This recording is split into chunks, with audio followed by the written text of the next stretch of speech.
Are you ready to write your first book? Fantastic. What an exciting project. From having written and self-published 10 books, I know how exciting it can be to have your pretty little book in your hands. In this video, I'll give you the 10 best tips I have for writing your first book. What do the world's best athletes do before they run out onto the field? They create a game plan. In other words, they sit down and they think about how they're going to win. To win with your book, you need a game plan also. And I believe this is so important, I've written an entire book around it, the Done Game Plan. It's how to plan your projects to achieve great results. There are 4 key questions you have to answer. The first one is, how do you win? The second is, how do you keep score? The third is, what are the rules of the game? And 4, what are the actions you must take to win your game? I'm currently creating a new version of this book, especially for authors. Look out for that in future videos. Simon Sinek's Start With Why is great advice. Knowing why you're doing something is vital, but it's only 10% of what you need. The other 90% is keep going with why.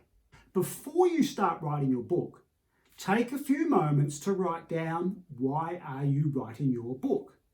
And then when times get tough and you want to quit, return to your why and read it. Knowing your why is not what makes the difference. It's consistently reminding yourself of your why that counts. One of the biggest time wasters I've seen for first-time authors is they spend a whole bunch of time trying to work out the title of their book before they write anything. That's called procrastination. Instead, I suggest you create a working title and then start writing. You can always change it later, and the final title will emerge as you write your book. And the key to this is that when you start, you'll have some sense of what your book's about. But as you write it, you'll become more clear and more clear about what it's truly about. One of the biggest challenges of writing your book is that when you start, it's kind of a bit vague what it's going to turn out to be because you haven't created it yet. That can be a little bit uncomfortable and can also put a dent in your motivation. To make your book real, create a mock-up of what the finished book will look like. For a print book, you want to play with the size and the shape and the weight and the look and the feel of what it's like to have that book in your hands. For a digital book, you probably only need to have a cover mocked up so you can put it up on a wall, put it in a picture frame and look at it consistently to say, hey, that's what I'm working towards. For my current book, The Ideas Architect Bible, it's going to be in the same style as my previous book, Weekly Done, which makes it easy to pull that out and use that as the basis for my mock-up. I've already got the feel, the touch, the weight, the sense of the book in my hands. All I need to do is put the cover on as the mock-up of my new book. And don't try to get this right.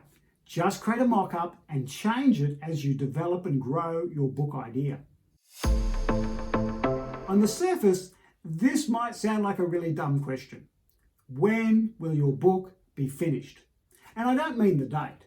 I mean, when will your book project be finished? Is it going to be finished when the words are written? If you're submitting a manuscript to a publisher, you might go, hey, that's done. Is it going to be finished when the book is designed? That might be true for a digital book. Is it going to be done when you've got your hot little book in your hands? The physical, real touching of the book? Is your book finished when you've launched it to all your friends, family, colleagues and clients? Or do you have to sell 1,000 copies of your book before the project is finished? Alternatively, maybe your book project is not finished until you start and finish your second book. My point here is that you need to know where the finish line is. You don't want to finish too soon, and you don't want to keep going long after the game is over.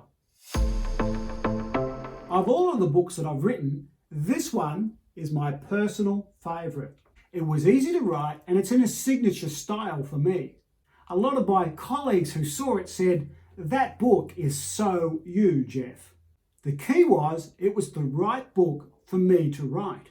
In a previous video, I shared 18 different ways to write a book. But which one is right for you? To some extent, you're not really going to know the answer to that question until you start exploring some of the options. But I'd also say you probably have a gut feel that one's the one to go for, or perhaps that one, or perhaps that one. So you might have 2 or 3 to choose from, and then you can go down the path of exploring how that would play out.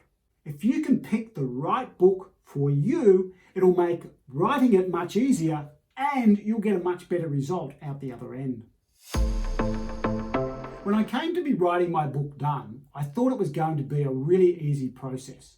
You see, I was already running a program called Project Done, and I thought all I have to do is translate the program into the book. But it didn't turn out that way. After a few false starts, I had to come up with a completely different plan for my book. We all need to start with a plan of how we think our book project's going to go. But as former heavyweight boxing champion Mike Tyson once said, everyone has a plan until they get punched in the mouth.